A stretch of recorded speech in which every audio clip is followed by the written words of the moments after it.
Hello everyone, this is Jess Alcaraz, and for this video, we will be learning how to do a simple master budget. So I was teaching managerial accounting kanina to an MBA class dito sa amin. And ang topic namin is about sales budget and variance analysis. And during the discussion, I just realized or it came to my mind na okay, why not do a content about sales budget because it's quite interesting and I find I find it thrilling no, to do the Excel and the computations.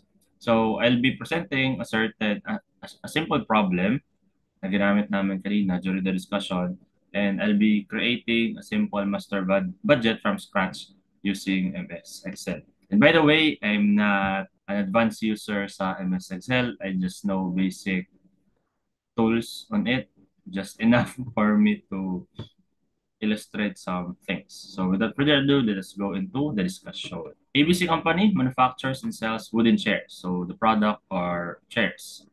The company is preparing its budget for the coming quarter, April to June. And below is some of the information. Information of the sales budget. The company expects to sell 1,000 chairs in April, 1, 2 in May. So this is in units, and 1,500 in June. And the selling price is 500. So isa-isahin natin as we go along our master budget.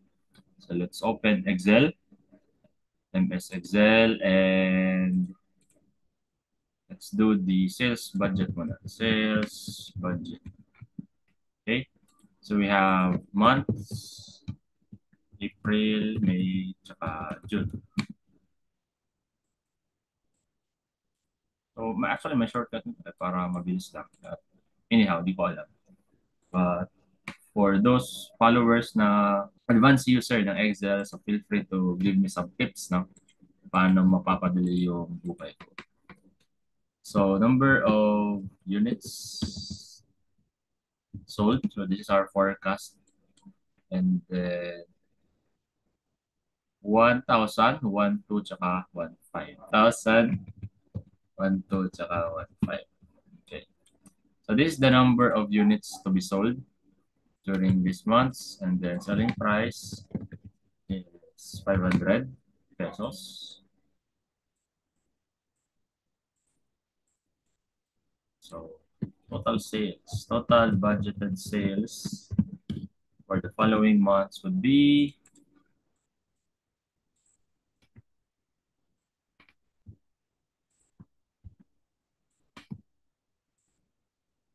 okay, so we're done with that.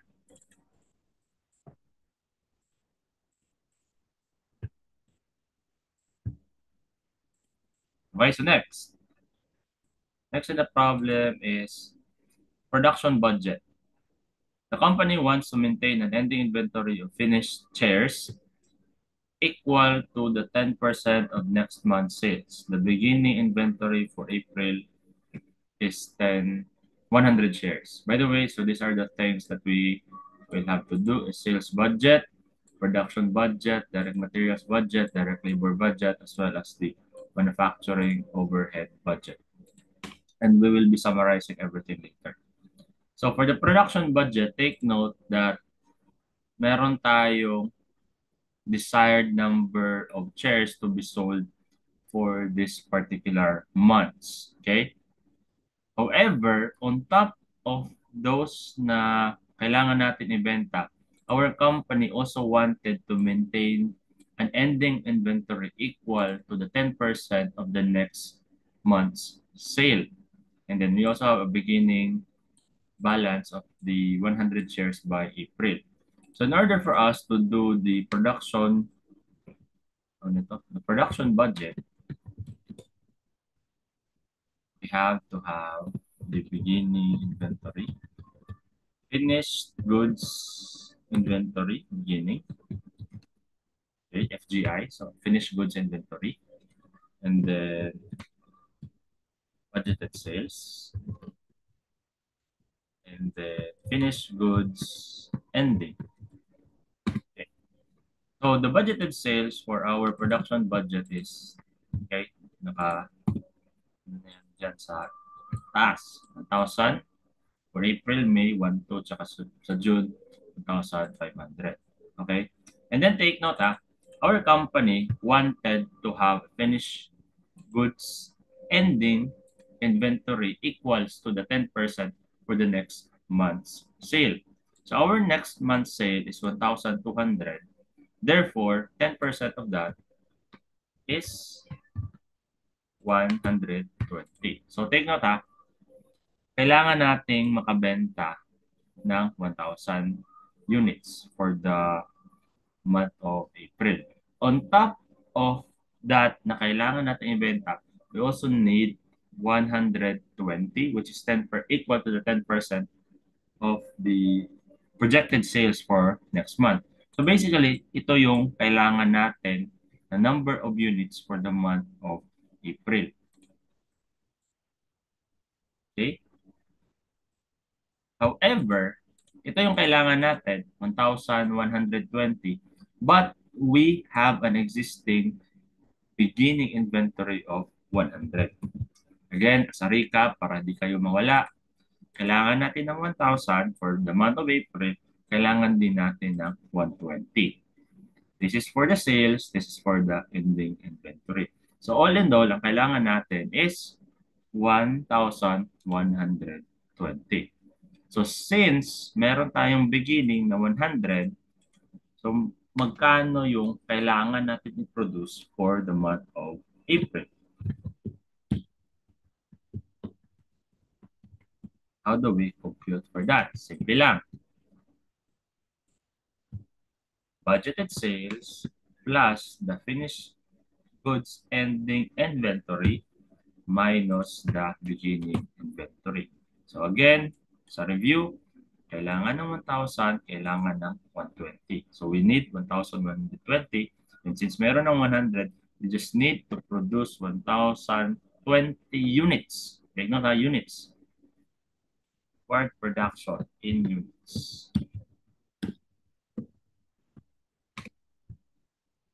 Okay? So for the month of May, kailangan din natin ng 10% of the next month's inventory. And yung ending inventory natin for April, this will now be the beginning inventory for May. Okay, and then ito will be the... So no additional information for the next quarter. So we'll just assume na we don't need an ending inventory at the end of June. So the required production for April is this one, for May, this one, and then for June. So, take note iba yung sales budget, iba yung production budget. So this will tell us ilan yung kailangan natin i-produce for the month of April, May, and June. Next requirement would be the direct materials budget. And the information we need for that is found here. Each chair requires 2 pieces of wood. Let me check my audio. Each chair requires 2 pieces of wood. The company wants to maintain an ending inventory of wood equals to 15% of next month's production needs. And then the beginning inventory for April is 250 pieces of wood. Each piece of wood costs 50 pesos. Okay. Balik tayo. So, kailangan natin ng direct material budget. Balikan natin yung required production natin. Ito. 1,020, 1,230, and 1,350. So, ito yung dapat nating i-produce for April, May, and then June. So, take note that in order to produce this amount of units, in order to produce one chair, we need 2 units of wood. So, number of wood for the production. Okay?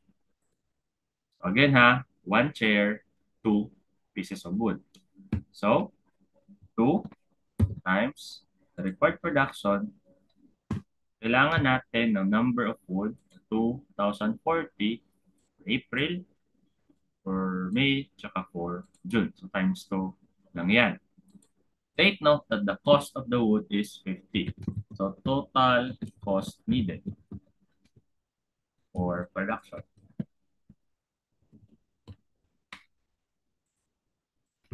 Going back to the problem, 2 pieces of wood and then 50 pesos.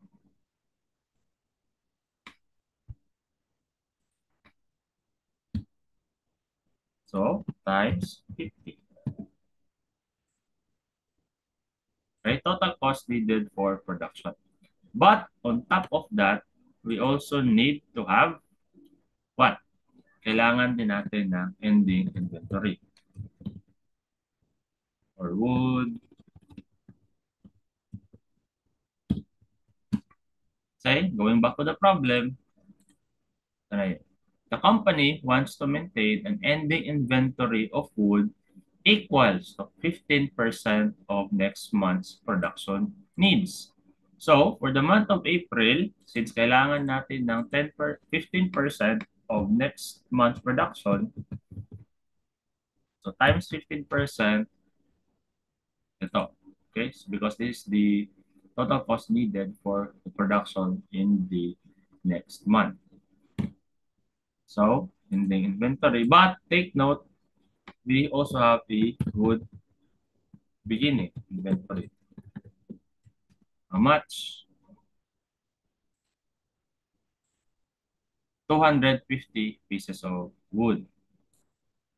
So, meron tayo 250 and times 50. 250 units or pieces of wood times 50 pesos.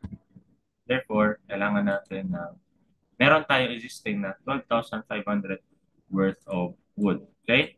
Just like kanina, let's do a summary again. Kailangan natin ng 1,000 102,000 pesos worth of wood for our production. And then we also need 18,450 worth of wood for our required ending inventory. Saan galing to? This is 15% of the required the the required cost for next month. So 1,000, 102,000, and then 118 is our needed amount. So, plus natin yung dalawa. But, of that amount, 120, we already have 12,500. So, kailangan natin i-deduct ang beginning inventory. So, ang kailangan natin bilhin, required wood to be purchased. Okay? So wood to be purchased for the month of April would be 107,850. So in terms of units, divide 50 lang natin yan. It's 2,159 units. Okay? So again, 15%. Tanggalin to, 15% of 135. And then for June, this is assumed na 0. Okay?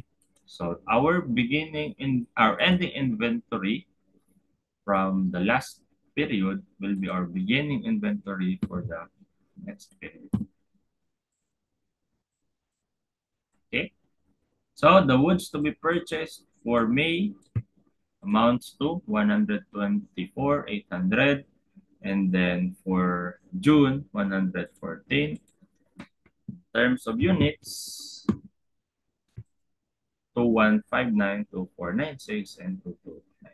Again, this is for our direct materials budget.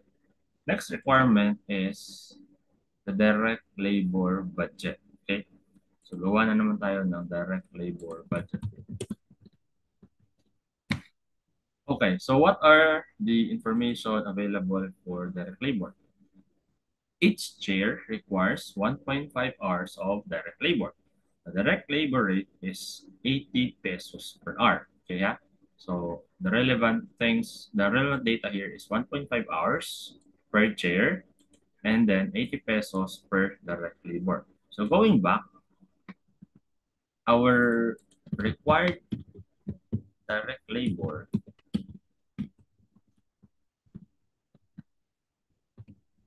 can be computed as ito, required production, tapos ilang hours nga per chair ang kailangan? It is 1.5 hours. Therefore, required number of production na 1,020 multiplied by 1.5 hour per chair. Therefore, for the month of April, kailangan natin ng 1,530 and for May at June, ito yung required number of hours. And the total cost for direct labor to compute this number of hours times lang natin ng 80 pesos. Kasi 80 pesos per hour yung rate. So times 80.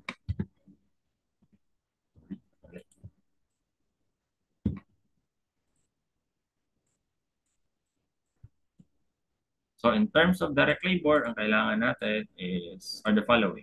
122, 147, and then 162. Okay. And then lastly, manufacturing overhead budget. Okay. To compute the total overhead cost per month. So for the manufacturing overhead, we have here the additional details. Variable overhead is estimated at 30 pesos per direct labor hour, and then fixed overhead is 50,000 pesos per month. So our overhead here is consists of a variable part and then a fixed part. So let's compute first the variable overhead. So we're now at manufacturing overhead. Take note, may variable, then merong fixed. For the variable, it is 30 pesos per direct labor hour. So saan natin kukunin yan? So the direct labor hour is 1,530 for the month of April. Therefore, in reference, kukunin natin yan times 30 pesos. So this is for April, for May, tsaka for June. Again, saan galing yan? Direct labor hours times 30 pesos. And then for the fixed, well, it's fixed. So 50 for the 3-month period. So total manufacturing overhead for this budget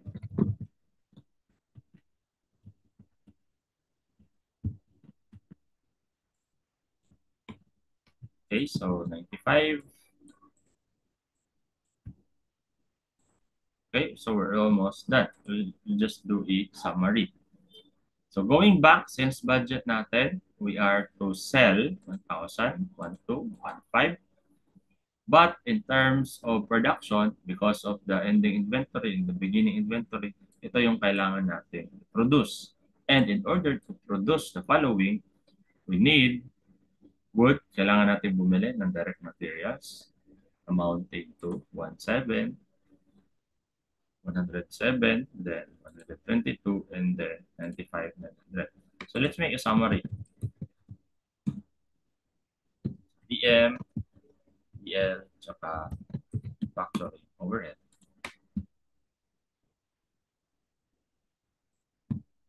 Goods to be purchased for April, May, June. Then for the direct labor. And then for the manufacturing overhead.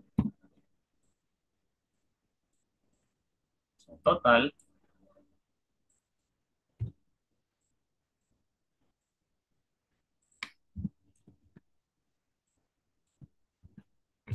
so the relevance of the following figures is that ito yung kailangan nating pera for the month of April, May, tsaka June in order for us to produce the required production or the required number of units in order to meet our sales target of 1,000, 2, and 1,500. So actually, we can still expand this master budget into the income, the balance sheet, uh, the possible financing requirement. But let's just end there kasi masyadong mahaba na. So, if you have questions, kung may mga part na medyo nakakalito, make some, feel free to ask some questions, or if may mali akong na-compute, feel free to also tell me, and I'm also open for some suggestions. Ito lang, and may nabisa na.